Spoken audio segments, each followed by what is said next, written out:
Bismillahirrahmanirrahim. Assalamualaikum warahmatullahi wabarakatuh.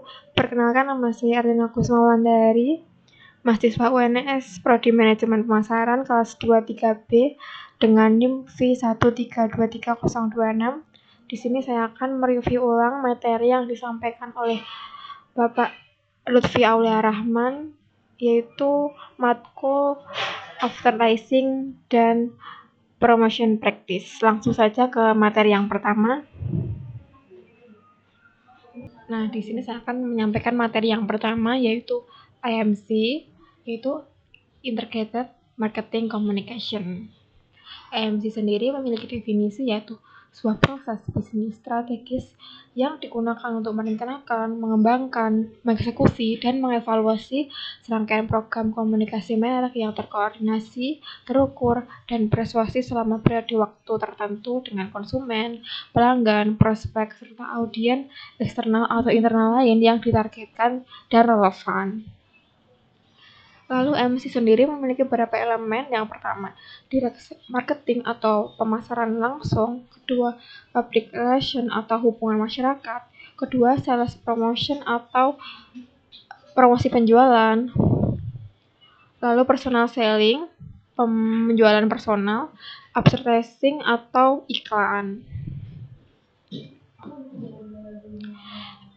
MC juga memiliki beberapa ketentuan. Yang pertama, MC harus fokus pada penyampaian pesan merek yang singkat, konsisten, dan jelas di berbagai media dalam setiap bagian komunikasi. Pesan-pesannya juga harus mendukung posisi produk, proposisi value, dan strategi pemasaran merek yang sudah disetujui. Selanjutnya di sini ada jalur komunikasi.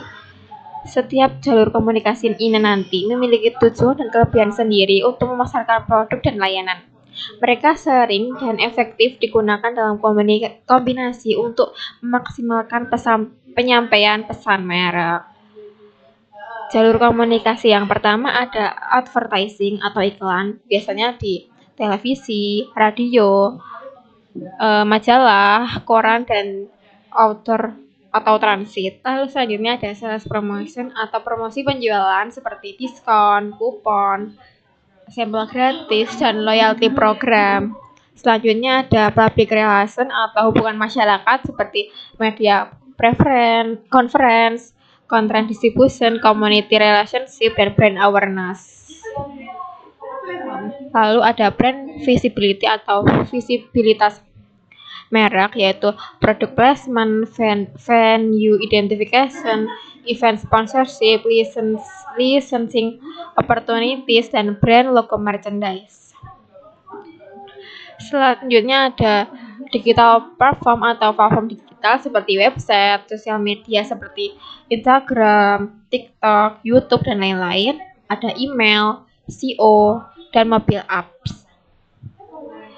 Selanjutnya ada personal contact atau kontak personal seperti salespeople, contact center, customer service, store greeter, dan influencer.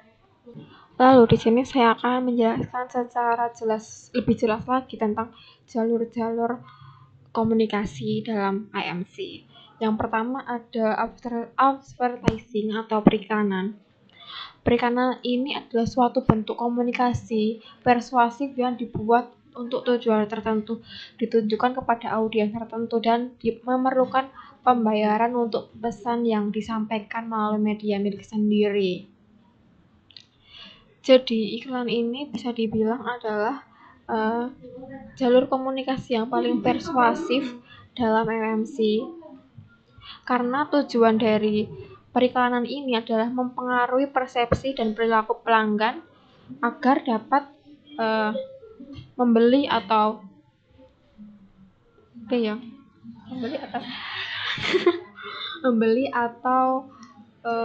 tertarik dengan brand milik perusahaan tersebut. Selanjutnya ada promosi penjualan atau sales promotion, adalah metode strategis untuk memotivasi pembeli potensial untuk segera membeli suatu produk atau layanan. Biasanya tuh brand itu tuh memberikan promo-promo kepada pelanggan untuk segera membeli atau tertarik membeli. Biasanya berupa kupon atau potongan harga dan loyalty pembelian. Misalnya ada promo beli satu gratis satu, itu tuh bakal bikin pelanggan cepat-cepat membeli. Soalnya tuh kayak memberikan kepesan kepada pelanggan tuh kayak ini tuh murah, aku harus beli gitu. Jadinya tuh tujuannya seperti itu kira-kira. Selanjutnya ada hubungan masyarakat atau public relation. Ini tuh hubungan masyarakat untuk mengembangkan, memelihara dan melindungi dan meningkatkan persepsi suatu merek, perusahaan, organisasi atau individu di antara beragam kelompok audiens yang berbeda. Jadi public relation itu tuh dapat meningkatkan trust atau reputasi perusahaan di mata konsumen. Jadi tujuan PR itu tuh kayak membangun image yang positif dari perusahaan itu kepada audiens, seperti melakukan kegiatan amal atau kegiatan yang dapat kegiatan amal atau kegiatan apa ya?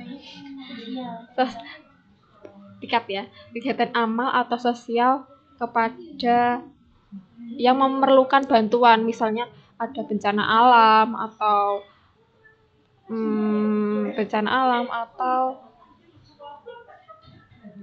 kepada panti asuhan. Yang selanjutnya ada visibilitas merek atau brand visibility. Visibilitas merek terdiri dari situasi ketika perusahaan atau organisasi melibatkan produk atau layanan mereka dengan hayala dan konsumen dengan cara tidak langsung atau halus. Jadi visibilitas merek ini tuh bisa disebut soft selling gitu tuh. Kita tuh nyantumin atau iklanin brand kita tuh di film, kita muncul di cuplikan film atau televisi, musikal, konser atau yang lainnya gitu. Selanjutnya platform digital atau digital platform. Ini tuh ada di website, sosial media seperti Facebook, Twitter, Google dan lain-lain. Lalu bisa juga di email. Digital ini tuh media-media digital untuk menyampaikan pesan MC seperti media sosial, email, SEO, dan mobile apps. Jadi AMC itu harus mengikuti tren digital karena semakin lama itu teknologi semakin maju. Selanjutnya ada kontak pribadi atau kontak personal, yaitu kayak jembatan atau fasilitas dari perusahaan untuk menampung keluh kesah atau pertanyaan dari pelanggan tentang perusahaan itu. Bisa melalui tatap muka atau melalui chat atau telepon. Lalu di sini saya akan menyampaikan tentang konsistensi pesan. Dalam AMC, konsistensi pesan itu sangat penting dan seragam di media sosial maupun media tradisional. Dalam media sosial seperti Instagram, TikTok, YouTube, dan lain-lain, dan juga di media tradisional seperti billboard dan brosur. Selain konsisten, dalam penyampaian pesan ini juga harus sesuai. Semua media itu harus sama penyampaian pesannya agar tidak menimbulkan kebingungan di benak konsumen. Artinya, pesan merek itu harus selalu mengkomunikasi informasi yang sama dengan cara yang sama apapun media yang dipilih. Selanjutnya di sini ada struktur industri AMC. Struktur industri AMC dapat dibagi menjadi 4 kelompok yang berbeda. Yang pertama ada advertiser atau pengiklan, agensi, media, dan suppliers atau pemasok. Pengiklan memiliki uang dan membuat keputusan akhir tentang bagaimana uang itu dibelanjakan. Media massa menyediakan peluang untuk menyampaikan pesan merek melalui berbagai saluran dan jalur komunikasi konsumen dan bisnis. Lalu agensi ini bekerja sama erat dengan pengiklan atau pemberi rekomendasi untuk kampanye, program, acara, dan aktivitas AMC. Ini termasuk pembuatan penerapan pesan merek serta pembelian media tertentu. Lalu pemasok itu mendukung pengiklan dan agensi dengan berbagai layanan seperti riset pemasaran, produksi video, dan teknologi digital. Lalu di sini saya akan menyampaikan materi yang selanjutnya, yaitu customer journey atau perjalanan pelanggan. Saat ini ada 3 komunikasi pemasaran yang terkait dengan perjalanan konsumen seperti AIDA, corong penjualan atau sales funnel, dan model atribusi. Model AIDA ini adalah singkatan dari awareness, interest, desire, dan action. Awareness ini adalah kesadaran, interest, minat, desire, keinginan, action yaitu tindakan.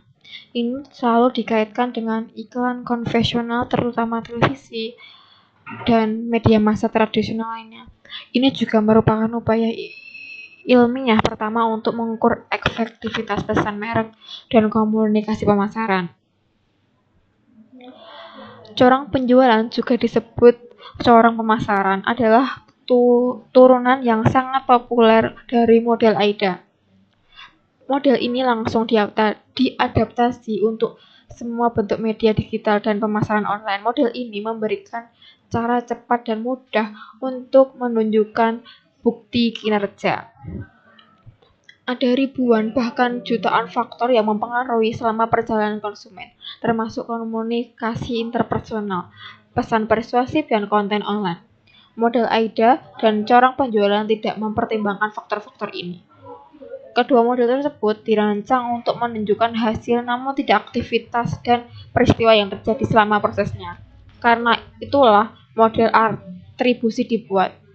Model atribusi dapat mengumpulkan dan memperkirakan jumlah faktor yang mempengaruhi perjalanan pelanggan, terutama dengan analisis prediktif.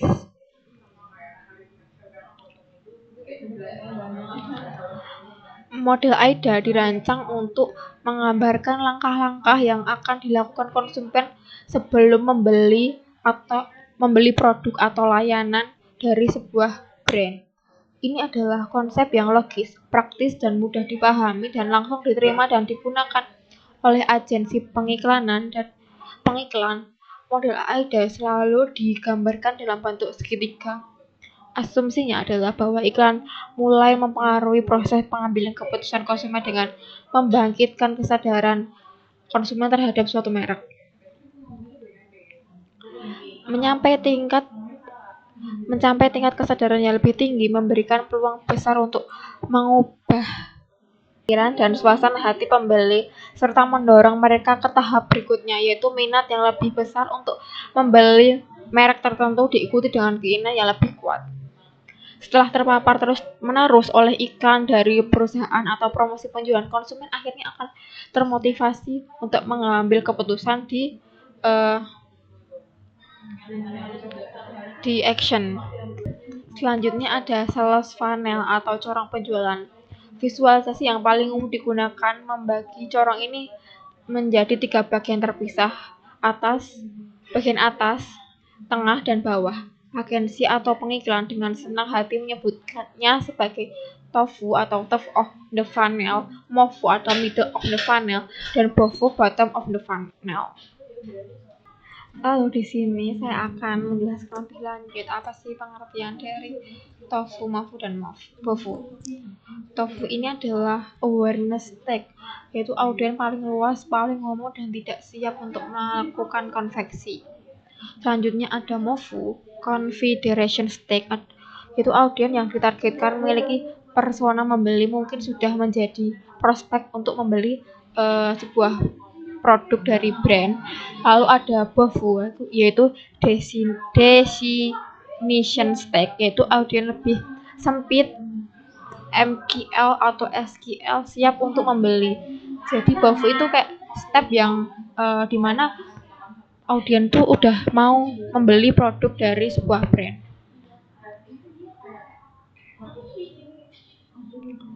Selanjutnya ada brand evangelist, yaitu setelah pembelian. Pelanggan sebelumnya mulai membangun hubungan dengan merek dari sebuah perusahaan. Model atribusi ini adalah pengembangan lebih lanjut dari titik sentuh atau touch point yang lebih relevan di era algoritma dan kecerdasan buatan. Keputusan konsumen bukan hanya hasil dari proses linear dari kebutuhan hingga pemenuhan. Sebaliknya itu adalah akumulasi dari ratusan bahkan ribuan titik sentuh individu.